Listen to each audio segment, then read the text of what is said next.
exercises here for you to get those core muscles on fire. So we're gonna go ahead and lie onto our back. We're gonna bend our knees, put our feet flat on the floor. I'm going to tuck my tummy muscles in, like I'm trying to pull on a really tight pair of pants. I'm gonna really pull those tummy muscles all the way up and in. From there, I'm gonna tuck my chin, lift my shoulders up a little bit, and pulse, pulse, pulse my arms. So I'm trying to pull my shoulder blades up off the mat, keep my core muscles engaged, and I can go anywhere from 10 to 30 to 60 seconds, depending on how challenging this exercise is for me.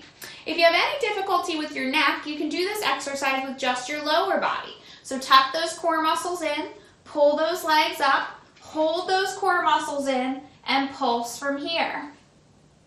If you want to combine the two together, tuck your chin, lift your shoulder blades, and pulse right here.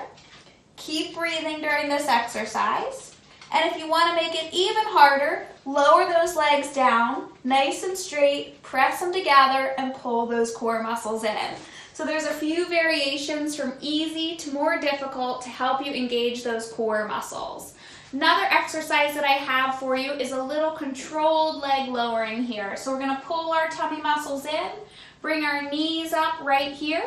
We're going to keep those core muscles engaged, really pull them in. You're going to drop one leg out nice and straight, pull it back up to the knee. Drop the other one out nice and straight, pull it back up to the knee.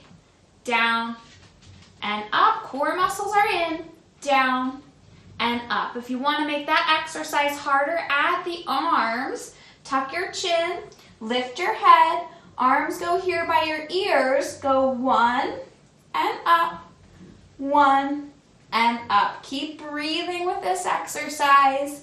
Keep those core muscles in. If you start to feel like you feel it in your lower back or you're losing the engagement of your core, reset and try again.